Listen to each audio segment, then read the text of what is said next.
So all these people that are like biohacking and getting in and out of cold and plunges, what I hear is those are great if you want to like slow down aging, but let's start with the basics. What should your hemoglobin be? So talk a little bit about what we've thrown out some numbers here. So under what ideal is 4.5 and what is considered you better get to work? Yes. Dr. Mindy in the house. All right. I appreciate that. The carnivore diet. Because of what we eat. Honestly, you've really touched my heart. So Fast Like a Girl, it's ready for pre-order now. I hope this book changes your life the way the information has changed hundreds of thousands of women that have applied it. From the bottom of my heart, enjoy and let's get healthy together. Here's where I want to start. And I just, my audience, for those of you listening, if you don't know Dr. Boz, you are going to love this conversation. And one of the things I want to say that's really fun about connecting with you is that you and I are both educating on YouTube, which is a whole nother platform to educate on. And I feel like having a mission and a focus of what I'm trying to do with my videos really, really keeps me on point. And I see that in you too. So can you start a little bit about your mission and why you are putting these videos out on YouTube? Because it is not for your own self. I know that. Right. Yeah. I was looking at the budget halfway through the year for YouTube. And I'm like, it is not a money generator. No, it's not. It's not for that. Definitely. Absolutely. No, honestly, I think it helps as a way of introduction to just the answer to the question has roots into my soul. I am a hog farmer's daughter. I've castrated more pigs than you've probably eaten. I have I'm 5th generation farm daughter. And I can remember the day that I didn't want to raise hogs for my whole life. I wanted something bigger. I wanted out of here. This town is too small, 800 people, 21 in my kindergarten class, the same 21 in my senior class. What I was missing, dreaming about was this drive to just not be there. And that drive led through lots of long hours of becoming a physician, something I had no mentorship for. I had no idea what I was saying yes to. And praise be to God, I had just enough scholarships at the right time to get the bills paid and then get into medical school. And it was life-changing. It was truly a different world that I knew I wasn't going to do hog chores, but there was a lot of this world that was not lovely. I had worked in a nursing home. Aging wasn't the problem. Taking care of humans, loving on them, that's not the problem. The side effect of growing up in a community of 800 people is you hold a huge responsibility, whether you want to or not, about being a community member. And are you helping the community or are you not? I don't know how to not think that way. Yeah. So as a young budding physician, there's this choice point in the second year of medical school that says, what kind of physician do you want to be? And I'm like, oh my goodness, another life decision. And I can look around to see these other physicians now as role models. And I knew that the internal medicine team, they were super nerdy. They did not have much of a personality, but they knew all the answers to the questions my parents were asking. And the elders that I knew and loved, whenever I wanted to answer their questions, I knew that I should be asking an internist to figure that out. So as I became an internal medicine physician, I had these aspirations of if you go to, internists don't have a good marketing team. It's a terrible name. Like you take care of the internal part. Yeah, it is a horrible name. Very vague. Right. And you're like, what?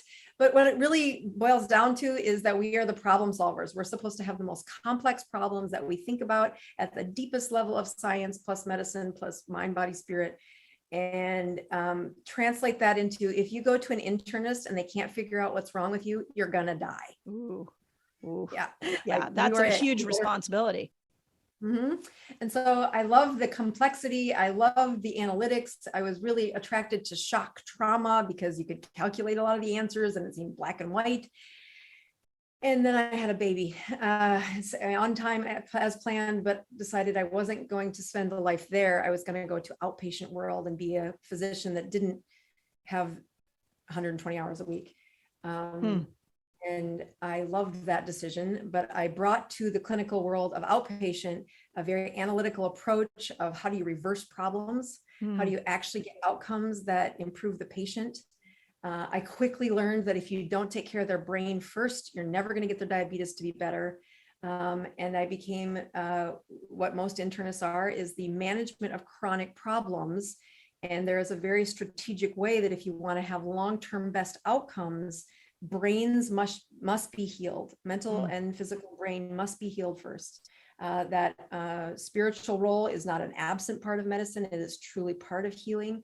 But if you wanted to reverse them quickly, you could, at least I was taught that you could write a lot of prescriptions. And about the 3rd or 4th year into what I thought is a very exciting outpatient career, we were doing really amazing things. And I'd been invited to the White House for taking care of a patient population that was very impoverished, but was getting outcomes at a strategically low cost. And it was because of this analytical thing I was doing in the outpatient world. But outside of those innovative lanes in medicine, I was matching patients to prescriptions. If you have this symptom, I give you this pill. If that pill doesn't work, then I give you a different pill. If those 2 pills don't work, then I test these 3 things, and then I give you either that pill or this pill. And it was just a matching game of these prescriptions, and it was awful. Yeah. This is not what I want. This is terrible. Right. And then you get into the pay for performance in medicine, which had a lot of great things when you looked at the theory, but the application of it became, if they have this diagnosis in their chart, you must have them on these prescriptions. And you're like, no. Like they were telling you what to prescribe. I got paid to do that. I mean, you're Medicare, Medicaid, you're now getting incentivized a few more pennies. It wasn't a lot, but you don't get into medical school if you're not competitive. Yeah, right. There you go. So I'm like, oh, I want to be the best. Yeah. What do you mean? The best is the one who matches them up the easiest? Well, send out an email, send out an APB. You don't need to see me to get on the prescription. And then you just see medicine is broken. Like I can remember the first time I got written up when they're telling me I have to have this game of match up the patients to all these prescriptions. And again, this is 2002, 2005, right in that zone. And I'm still writing statins for every LDL cholesterol. It's over 160 and, doing all the things the rules say. But there was a patient in there that was a young mom. I'd seen her every year for the last 5 years, and she was fine. She's raising her babies and doing a good job of being a good mom. And she needed her thyroid refilled, and she had no symptoms, no troubles. And she writes in saying, can't you just refill it? And I said, well, here, I'll go to the lab, get your blood tested, and I'll send you a portal message, secure and private, that about what the labs are. And if it's fine, we'll refill it for a year. You come in when you need to see me. And I got taken up to the highest level in the shiny shoes of the corporate medicine saying, and in fact, they said, that's illegal. What? I'm like, what's illegal? Like, you cannot write a prescription without seeing the patient. I said, yes, I can. Yeah. Yeah. That's what my degree is for. Right. And so of course it came down to that you couldn't collect the copay if I just did the lab. And we don't make money on labs. People think we make money on labs. No, the labs make money on labs. I make money when I see you. Right. And I'm a thinking doctor, so I don't make that much money. They do not pay you for thinking. They pay you for cutting or procedures. And when you say they, you mean the insurance companies, just so people are clear that that's driving those decisions. Right. Insurance companies have a pay for performance, but it's incentivized by the government's pay for performance. And it had a great initial thought, which was, let's measure physicians for their outcomes. I'm like, okay. Right. And then the outcomes got bastardized because they said, well, let's just do the easy analytical thing because there's so many doctors, we wouldn't want to actually know the physician and their practice. Let's put a spreadsheet together to say, if their A1c is this, are they on insulin? Right. Right. If they have a diagnosis of diabetes, do you have them on a statin? No questions asked. Yeah. Right. It's just a one-to-one, one pill, one problem situation. Yeah. So my goal, my mission. Yeah. is to not do that. Your mission is to not do that. I started so many prescriptions in the first 18 years of seeing patients before I flipped my clinic to a ketogenic based, start with a diet before you start with pills. That I want to stop as many prescriptions in the next 20 years as I started in the first. And that's a lot of prescriptions. Yeah. I heard you say that. I just want to say that I heard you say that at KetoCon. And I too am one of those people that I just think about the community nonstop. I think I'd like to think about myself a little bit more, but I can't. I get more of a dopamine rush trying to help other people. And so when I heard you say that at KetoCon, that you're trying to get people off as many prescriptions as you put them on, I was like immediately in love with you. And like these are the kind of messages that need to get out there. And the second thing that you said that really blew my mind is that in the ketogenic world, we talk so much about mitochondria and ketones, but I love what you have to say about hemoglobin A1c and the red blood cell. And I feel like that conversation needs to be brought to the surface. So can you talk a little bit about why hemoglobin A1c, if we could just look at that number and understand that number, we could end chronic disease? Well, it truly dovetails into the story I just told, where I was definitely, one of the biggest judgments you had was how low could you get your A1Cs for these patients with chronic illness. In the first algorithm, it was only diabetics, and getting them below 6 was like considered impossible. And of course, if you're only using prescription medications, you never could get them there. Yep. You could wait, pause for a second. You can't get a patient below 6 on a prescription medication. Yet we know like below 5 is for longevity. Yes, absolutely. Okay. I just didn't want to lose that point because that's huge. Go ahead. Real. And I'll tell you who knows this is every actuary table, every lab or insurance. Well, if they get to sweep labs, you give them permission to sweep labs from your EMR, electronic medical record. And that means that even if they weren't the one that paid for it or ordered it, it's in your history and they can plot your life expectancy based on A1C. And especially, I mean, it is so linear that of the health problems that are associated with it, that when we can get it below 5, you win. If we can get it to 4.5, that's my personal goal. You win the amount of longevity and improvements in the way the system can transition from one fuel to the next, can repair an injury, can suppress the growth of a cancer. All those things seemed like woo-woo science until you really look at the association of the chronic number of blood sugar. What is the chronic blood sugar? And so when you learn about what hemoglobin A1c is in medical school, and then you get out into the real world and you see doctors being really passionate, like, hey, you got to get this better. You got to get this better. And I can remember we got to get this number down. And it wasn't the incentives that were doing it. It's because if you watch this number, it is such a correlation for who's going to have a heart attack in the next year, who's going to have a stroke in the next year, who's going to break their hip in the next year. Right. I mean, it predicts life. So when you look at the first time I ever explained it to medical students, I thought, oh, I should write that down. And I just put out the video in this, like my speaking season this year was all teaching about hemoglobin A1c. It was awesome too, by the way. It was such a good talk. So you say, hey, guess what? These hemoglobins are proteins. They are proteins that are designed to carry the most valuable commodity in your body, oxygen, to the tissues. Because if you just let oxygen float willy-nilly inside the blood, it's going to dissolve into the closest cell. It's going to go, oxygen is wanted by every cell, and it can't function without it. The delivery of the oxygen is related to, well, how well do your red blood cells get it there? So in part, that is, are your blood vessels blocked with a bunch of calcified plaques? Do you have low red blood cell count in the name of anemia? Are your red blood cells wimpy and really tiny because you're low on iron? And so there's several places where you can say, well, the delivery of the oxygen is based on that. But more importantly, how many of these proteins do you wipe out day one in a blood sugar that's too high? And that's because red blood cells, unlike many other cells in the body, they do not have a nucleus. They do not have mitochondria. They are permeable to glucose, meaning the glucose can come in and out of that red blood cell without anybody helping it. Nothing stops it. It does, like your muscle cells, you got to lift it in there. Your brain cells, you got to lift it in there. You've got a receptor that's going to take it from the outside to the inside.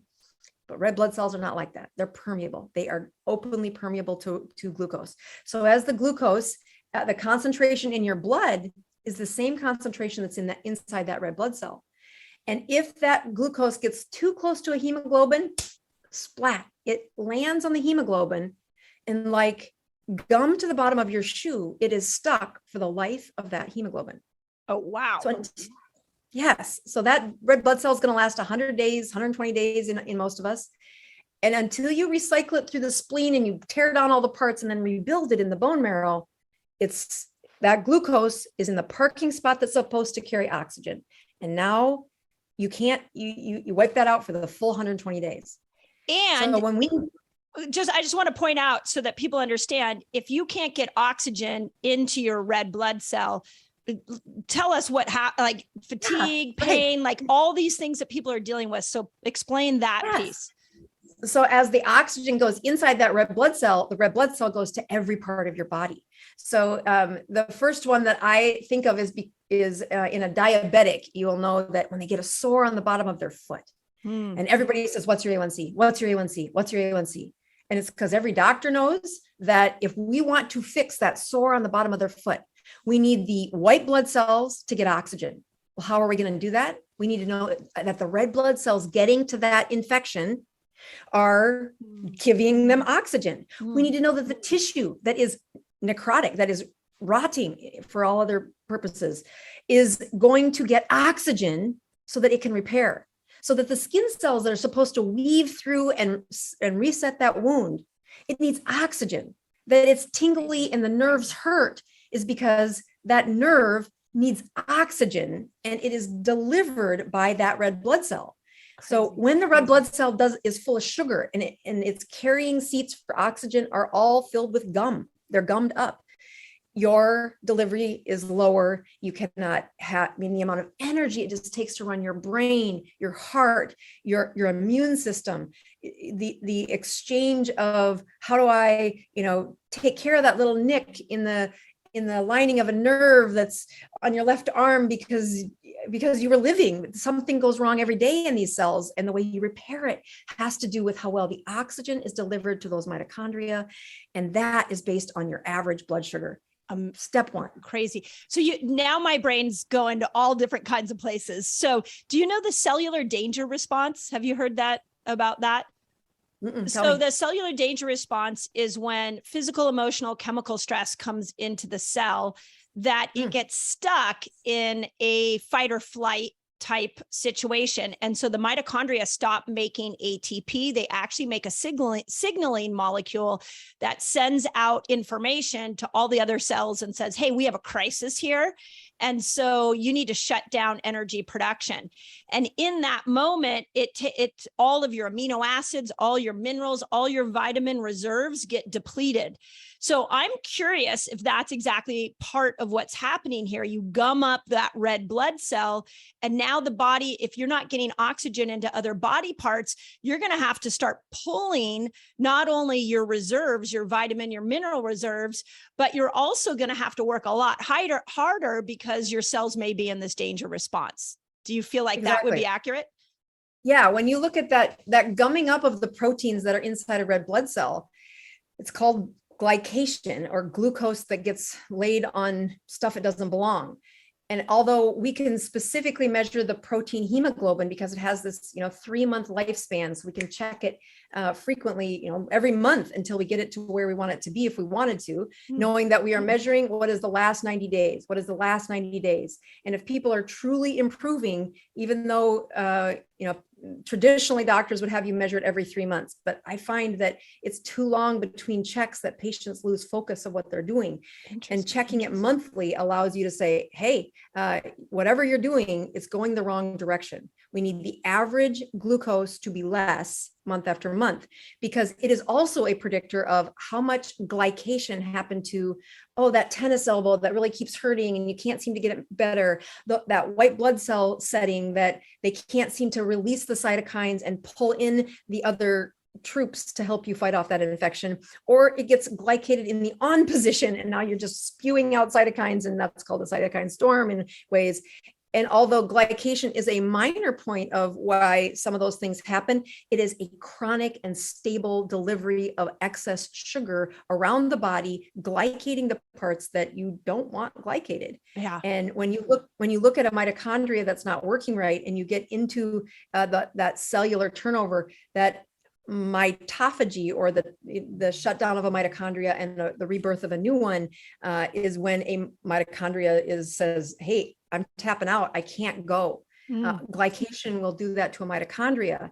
So you watch how many things get paused, and the body will stop you. It sees danger in pushing a subset of what should be corrective functions that are in the wrong chemistry set to correct them. Yeah. And I contend. Go and ahead. I think what's so interesting, again, I love the tennis elbow analogy, because so many people don't realize that the pain they're experiencing is lack of oxygen getting to the area to be able to heal it because of the diet that you're on that's causing too much glucose. Like, we don't make that connection. And we think of hemoglobin A1c, and I love everybody's walking around with their CGMs on now, and we're starting to see this change. But we have thought of hemoglobin A1c and insulin, fasting glucose as only something diabetics look at. But what I hear you saying is this is your tennis elbow. This is your dementia, your Alzheimer's, your memory loss. This is your menopause symptoms, because you're not getting oxygen to these areas. It's totally exactly right. I mean, in fact, one of the hardest parts about knowing the pathology that's linked to hemoglobin A1c, as an internist, you can see chronic disease 20 years before it's coming. When you're hanging out at a 5.7 and people say, hey, I'm below 6, I'm like, you're 40. You should be at 4.7, not 5.7, which is an average blood sugar from like 90 to an average blood sugar of just under 125. That's so crazy. Those differences are a huge amount of extra sugars floating around every minute of every day that is glycating things that are aging your body faster than they should. And even despite exercise, and when the A1c is elevated, and that predictor is how fast will you age. That's one of the best ways. So all these people that are like biohacking and getting in and out of cold and plunges, what I hear is those are great if you want to like slow down aging, but let's start with the basics. What should your hemoglobin be? So talk a little bit about what we've thrown out some numbers here. So under what ideal is 4.5, and what is considered you better get to work? Yeah, so 4.5 is my goal for me. Again, I actually, so let's back up 1 second, saying, can you test your A1c? Yes. That has been off the books, with the exception of a couple kits that were on Amazon for a while, but they were very specific to say you're going to have to test a few times. You're going to want to test over the course of so many months. But until May 1st, 2022, we didn't have a home point of care test. And I actually co-branded, meaning said, I want to support this company to get this information out. Again, we're not a big moneymaker, but it's a huge information place for people to go and say, can we improve their life? Yes, if they know their A1c. And so it's one of those tests where you prick the finger and you drip the blood onto the card, and then the card gets sent into an analysis. They break and look at the hemoglobins and the percentage of glycation at the alpha hemoglobin at the one position. Anyway, that's what hemoglobin A1c stands for. The point is that's always been off the books unless you wanted to pay cash to the doctor. But then again, remember, if you do that, your insurance company does get to know what that number is. And they want to know. They may not pay for it for you, but if it comes back high, especially above 5.5, they will plot you. You are plotted. And so by definition, you signed the waivers. I got to give them that information. And what do they do with that information? It's an actuary table. It's a prediction of disease and how much you're going to charge for your insurance. It's part of the link to. So they'll come get you later financially and you don't even realize it. Is that what I hear? Right. Yeah. Uh-huh. Yeah. Crazy. Okay. Where do you get this test? Well, bozmd.com is where I've just put it on my website probably 3 weeks ago. And honestly, I did not know that it was one of my good friends from medical school. When I was teaching medical school in Sioux Falls, South Dakota, his company has been looking at point of care to the patient with omega-3 and omega-6 fat. Yeah. And so if you've ever seen that omega quant where they you test what types of fats have you swallowed in the last 3 months? They're looking at red blood cells and they're trying to see, do you have any trans fats in your bone marrow? Do you have any trans fats in your red blood cells? And they measure that by this test that you give them your red blood cells and they run the analysis. It's a cool test. It's really cool test. Yeah, it's way better than a cholesterol test. This is what I say when you want to see if you're actually eating the kind of fats at the rate that you need to be. This is one of the core measurements that I have them do, and you don't need to involve me. You can go order the test on your own and get the results. And if you never want to tell me because they are awful, then you don't have to tell me either. It's you're in charge of and I really find that transfer of information, of responsibility is where we've sort of always been, that you should care about this. I can scold you, but that's not going to change your behavior long-term. Your insurance company can charge you higher money, but again, that doesn't change behavior long-term. That internal drive to be a healthier version of you, that's what we're trying to inspire in all this. One of my favorite statements that you made at KetoCon is that you don't need a doctor to do the ketogenic diet. And, when you stop and you understand how intelligent the body is, you'll stop giving your power away to doctors. You'll see your doctors as health coaches guiding you to take the right steps, not as the end all be all to telling you what you need to do next. So absolutely. I love that. And I think that the innovation of companies like Omega Quant and other ones that are out there saying, get the doctor out of the way. I don't want to be, any good doctor worth their salt is going to say, you got a problem? Let me tell you what I know about the human body and let me teach you. That education factor was always supposed to be number one. Yes. And you've now turned me into a robot that could match up symptoms and numbers and labs and numbers. It's an algorithm. You don't need me for that. Right. The education of showing you how to care for you, how to be in relationship and how to inspire people to change behavior. That is what a physician was supposed to do. And it's long been bastardized, I think. Amazing. I always say, I used to say to people all the time that, I'm not the doctor that stands up here and looks down on you. I'm the doctor that's going to link arms with you and we're going to walk together to where you need to go. And at the end of the day, we need people to know that it wasn't the doctor that healed you. It wasn't the medication that healed you. It's not even the ketogenic diet that healed you. You tapped into your body's own ability to heal you. And if everybody took their power back, it would be we would have a whole different healthcare world. Don't you think? Oh yeah. One of the best things that I know you do a lot of teaching on that I think links right into A1c is when people come back and they have a higher number than they think they should. I talk to them about, look, your body is designed to do some things you're not doing. And one of those is to go without food, to have the exercise inside your cells without food. Yeah. And, one of the most derailed conversations that I continue to see people have is that if you're a female and anywhere in that 30-40 reproductive range, you should not be fasting. And I keep thinking, no, your little ovaries don't want to be glycated any more than your red blood cells did. And that production of really good endocrine health comes with lowering the A1c. You cannot lower it any faster than what I practice in my life and what I encourage my followers to do, which is you should get to a metabolism, and not everybody gets there right away. Some people, took me a couple of years to fast every week, to have a fasting cycle once a week. We don't use the word fasting until you're at least 36 hours without food. Ah, cool. Now you're talking my language, right? I actually, so it's really interesting when I pitched Fast Like a Girl to the publishers, several people were like, I don't think people want to do longer fasts. So in Fast Like a Girl, I go through 6 different level fasts from 13 hours to 72 hours. And I talk about the different benefits and why you would want to do them for hormonal production. So it's all about hormones in women and fasting. But to your point, I want everybody to realize I'm going to spend the rest of my life trying to get people to do some longer fasts, because we can undo exactly what you're talking about so quickly. So one of my questions to you is if red blood cells replenish themselves every 3 months, what happens when you throw a 36-hour fast in there? Do they rejuvenate? Do you get rid of the old ones? Like, how does that work?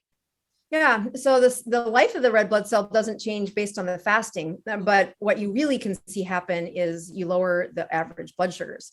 That most of the patients come in and they're really looking at me after a couple of decades of overeating or eating processed foods in a way that their average blood sugars have risen to an A1c of, 5.7, 5.6, even up into the 6s. And so that's an average blood sugar in the, 120s to 130s to 140s. That's crazy. And again, that is a great way to get dementia. If you're looking at brains that, again, you got to heal the brain before you heal anything else. If you spend life with an average A1c that high, you cannot reverse the problem. You have to get that A1c down. That's crazy. So how do you do that? Yeah. Right. So you how start do you do with, right. And I think your program and my program are almost like where they're almost identical, where you look at, I tell patients 20 total carbs or less. That's where we start. I'm taking people in a place where I want to reverse medical problems. We're not playing around. We're trying to reverse medical problems. If you want to do that, you got to get the carbs down, total carbs down to less than 20. Is that net carbs? Yeah. Yep. Yeah. And it's, when I was first in this, I said that word, but I had some exceptions, and the sad part is every time I did that, the numbers would stall. They would not get better.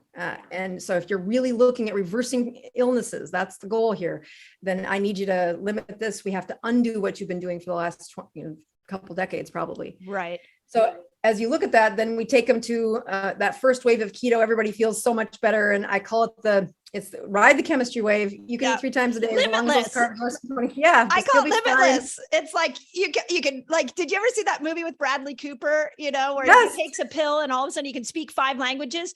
I'm like, you don't need Bradley's pill. You just need some ketones, and you'll see that you've been living in a body that wasn't working at its best. Yeah, exactly. And when they are metabolically healthy, to get that chemical rise, to get that wave of ketones, I'm like, just ride that ketone wave. You'll come back. We'll show you what to do next. Just ride it as long as you can. Enjoy it. It's like a drug trip. You just enjoy it. We'll let you know when you arrive back home. And some people, it's even dirty keto that they get that wave with. But I'm like, yeah, but that's not going to last forever. Your body will adapt. And I think that's really where, when you look at the chronic trajectory of why does a ketogenic diet continue to improve, if you've got some of these parameters, it is adults shouldn't eat more than 2 meals a day. We weren't designed to do that. We've done that for modernization reasons of all the wrong reasons, actually. Yep. Fits into a work schedule better. You get a break, all the things that you shouldn't have given credit for eating. But now that you've got these chronic medical problems, eating twice a day is one thing, but now I really need your numbers. I need you following your metabolism. And this is where, the Dr. Boz ratio came from. Yeah, I was going to say, talk about that. It's a great ratio. And so talk about the ratio. Yeah. This was when I was helping my mom fight her cancer. So we needed a high metabolic stimulus to really get the outcomes I was reading about in these papers. She was a 71-year-old woman who'd been through 10 years of cancer, and she was 40 to 50 pounds overweight at that time, had done all the wrong things to try and lose the 20 pounds she had lost. And so she was metabolically very sick. Mm-hmm. And as we are on a timer now, because we got a cancer that's about to take her life, and she has said, I am not doing chemo anymore. Mm-hmm. One of the places I needed to stay on track was I couldn't let her stall for months on end. I needed to know exactly when this wave of chemistry was over. Mm-hmm. And when that's done, then I need you to step up your metabolism. So by looking at what her glucose level was, glucose is this great molecule that we can measure point of care, but it has several things that are telling it what to do. And one of the loudest things that's telling it what to do is insulin. And it would be great if we could measure insulin in a point by point care, But even if we did, it's incredibly volatile when you're checking patients' insulin. I used to do this in all the patients. I've stopped doing it because if they fart right before the insulin is drawn, I got a higher number. If they're stressed, if they didn't sleep well, if they have a difficult drive to the lab, the cortisol raises that. And now if it's high, I can't trust that it's high because of a stress situation. So I need several points of care, and it's like $80 a pop. So I don't like testing insulin because of its volatility, but it's one of those places in medicine where if we could look at the two molecules that insulin really is the commander over, it is your glucose and your ketones at the same time. And so if you have a glucose of 100, it doesn't tell me where the insulin is. But if you have a glucose of 100 and ketones of 1.5, I know your insulin's low. And so that's where the Dr. Boz ratio comes from. If you have a glucose of 100 and your ketones are 0.5, now I know your insulin's high. Okay. So again, we take glucose and we divide by the ketones. And originally I tried to get my mom. Right. I tried to get my mom to do the glucose ketone index, but in America, we have these crazy units for glucose and different ones for ketones. And so I'm like, Mom, I need you to convert this to the glucose, to the other metrics. And then I need you to divide by this to get the ratio of the ketones down to 1.0. And my mother's like, I don't know. It was way beyond what she could do in the mental state she was in. It's not that she doesn't know numbers or couldn't have done that in a different time of her life, but she was sick. Mm-hmm. And so I said, all right, Mom, we're going to do some dirty math. Just take the big number and divide by the little number, and I'll calculate what this should be. And that's where the Dr. Boz ratio came from. Is it's mismatched math, but it's so easy for patients to do this, to say the lower your number, the lower your insulin. Yeah. So what do we want that number to be? Right. If you want to lose weight, you got to keep your Dr. Boz ratio below 100. Okay. We know very easily from all the patients we've seen that if you can get that Dr. Boz ratio under 100, you're going to lose weight. And so you need when you say under 100, it's glucose divided by ketones. And that should be 100.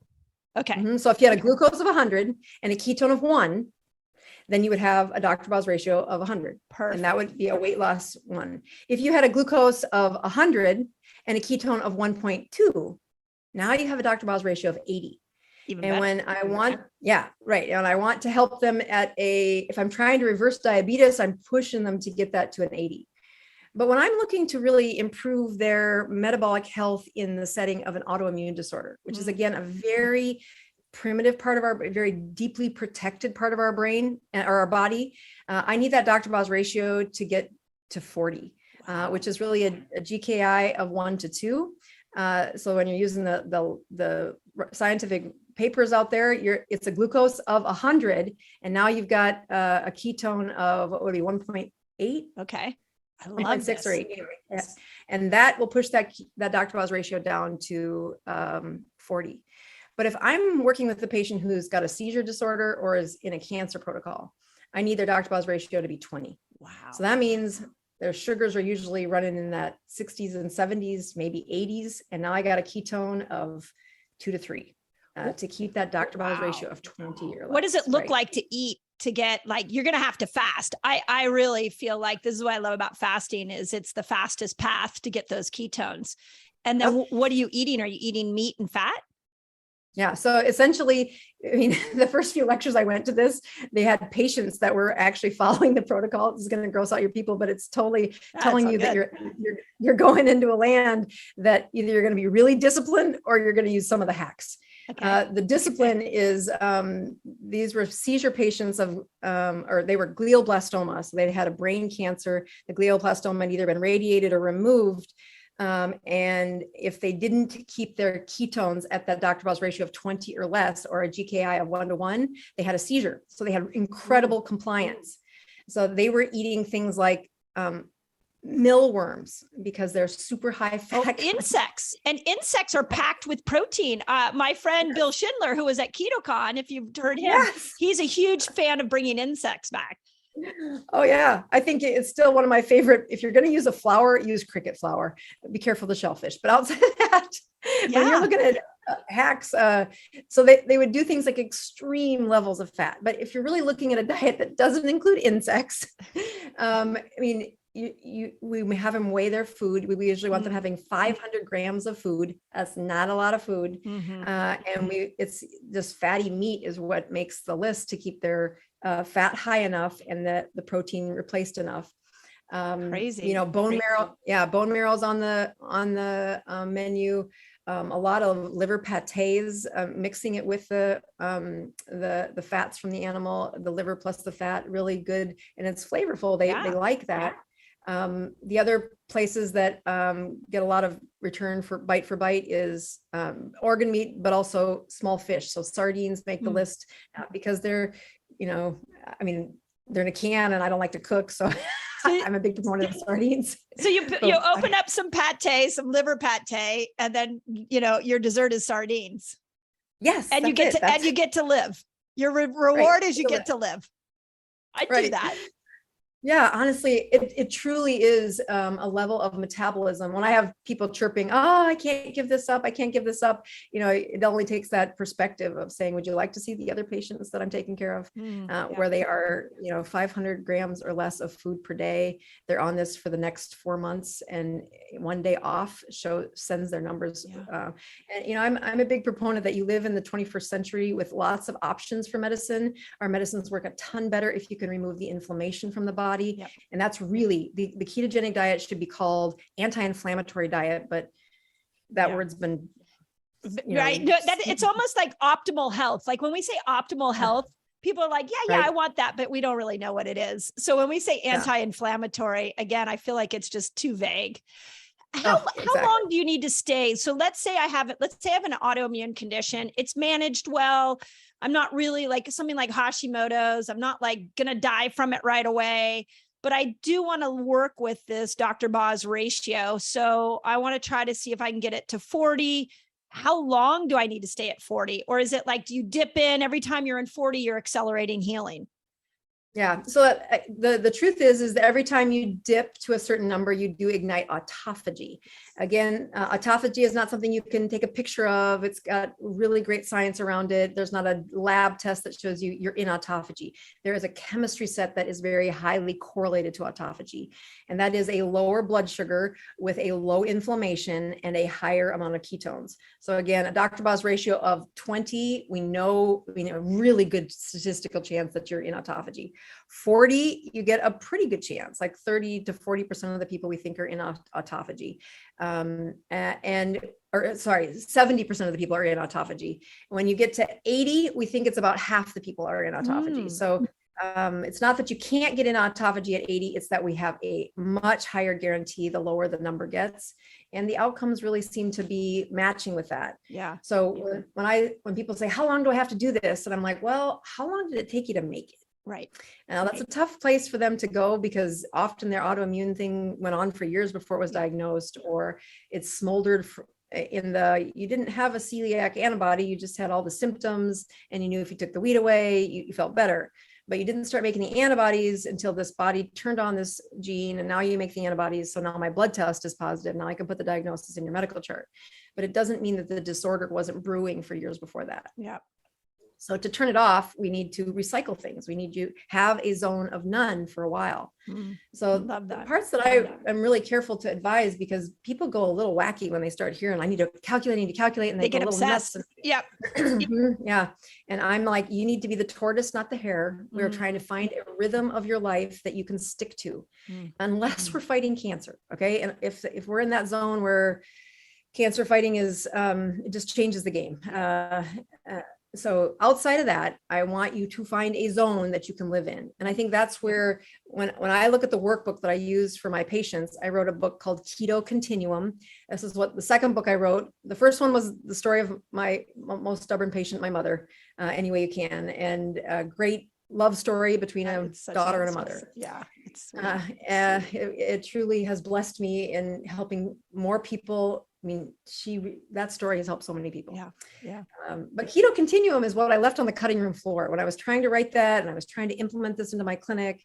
And then I had this tsunami of people that wanted to see me as a doctor. And I'm like, you do not need a doctor to do this. Yeah. And so writing it down helped, because I think a lot of people use the book, take it to your own doctor, teach your doctor. Teach your doctor. Oh my gosh. I say that all the time on my channel. I'm like, send your doctor here. I put the science down below.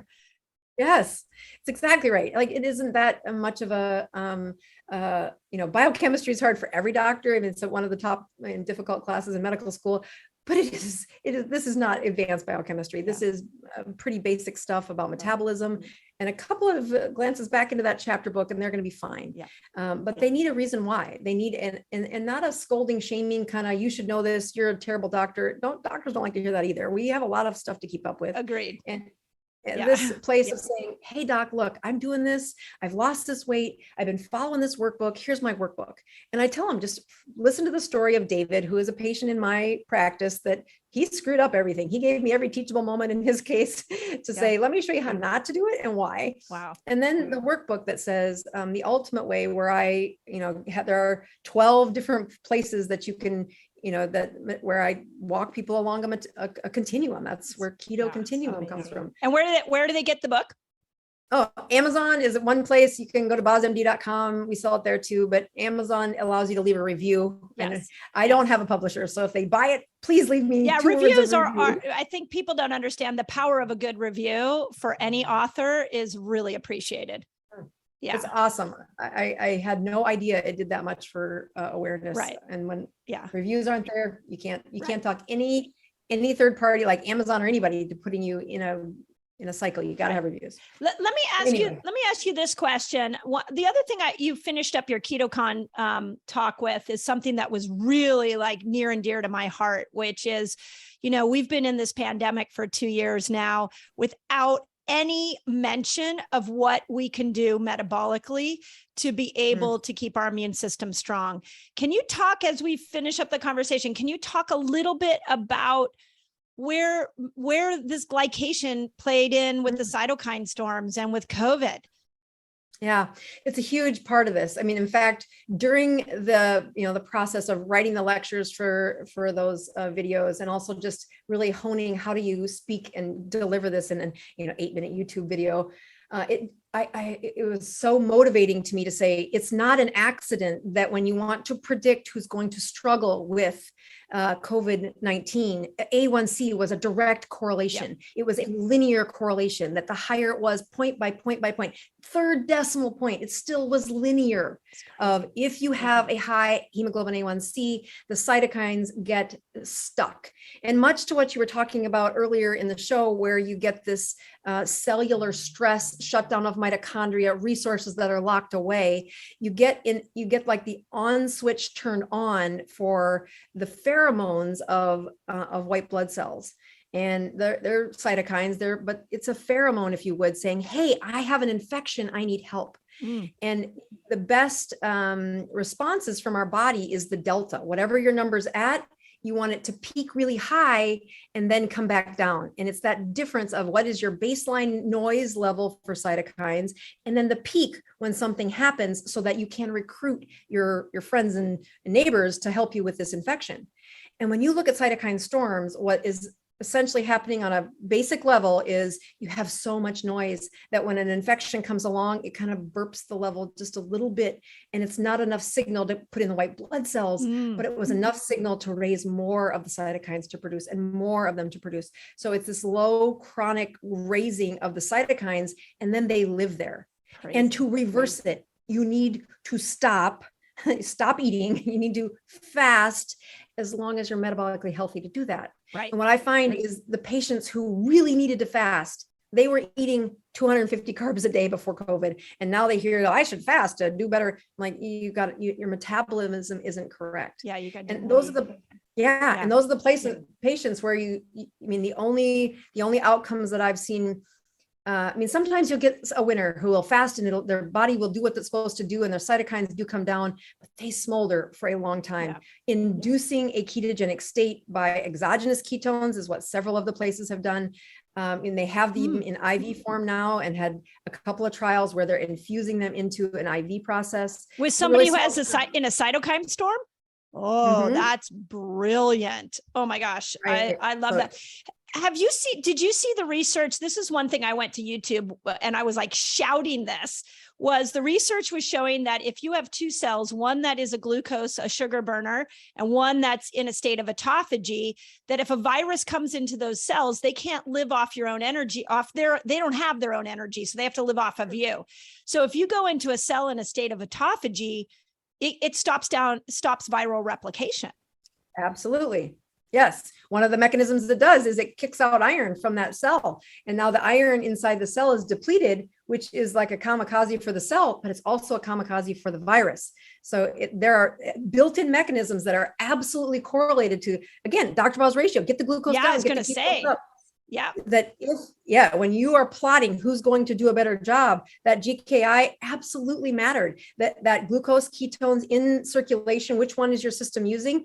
Infusing the body with ketones would induce, just like an injection of vitamin D would induce some of the outcomes and the proteins that we know are part of being healthy. But in a moment of crisis, you can't fix the problem immediately, but you can. There are several of the ICU doctors who went out on a limb and injected like 100,000 units of vitamin D, toxic in anybody's measurement.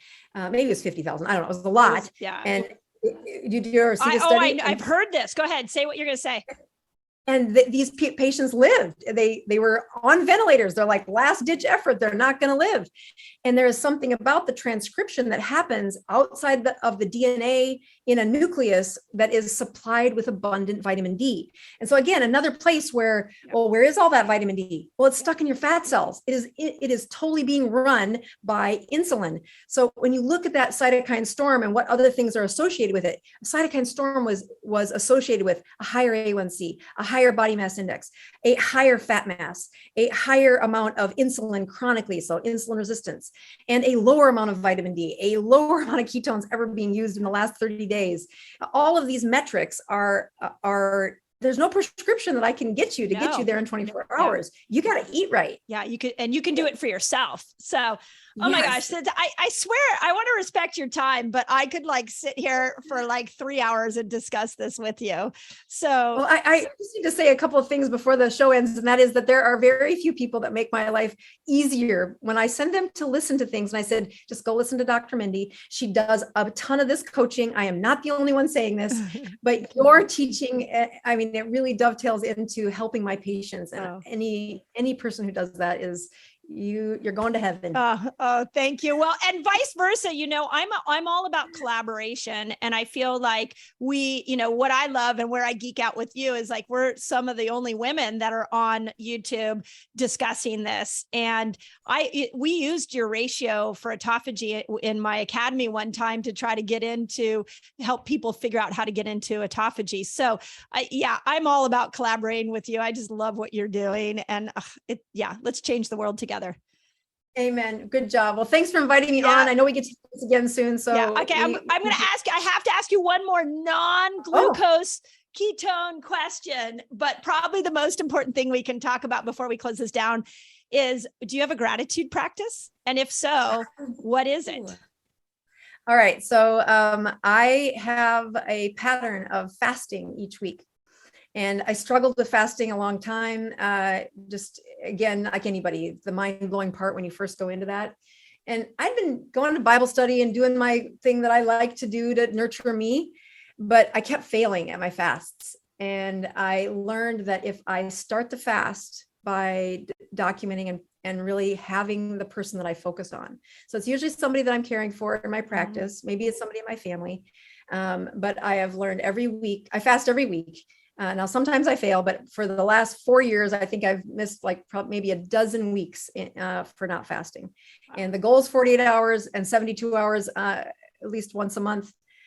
But I never make it if I skip the gratitude. The fasting is so correlated to what's in my heart. And that if I document that, I also can see it in a numerical, that was really good for my analytical brain. Like, all right, God saying thank you if you remember all the blessings that Oh you've my got gosh. towards you. So I just, you're making me actually tear up now, because one of the things that I love about fasting is that it quiets the noise in your brain, and you can hear so much more about who you are and how you want to show up in life. It's more than just a health tool. It is a total spiritual tool. So, oh my gosh, just love that.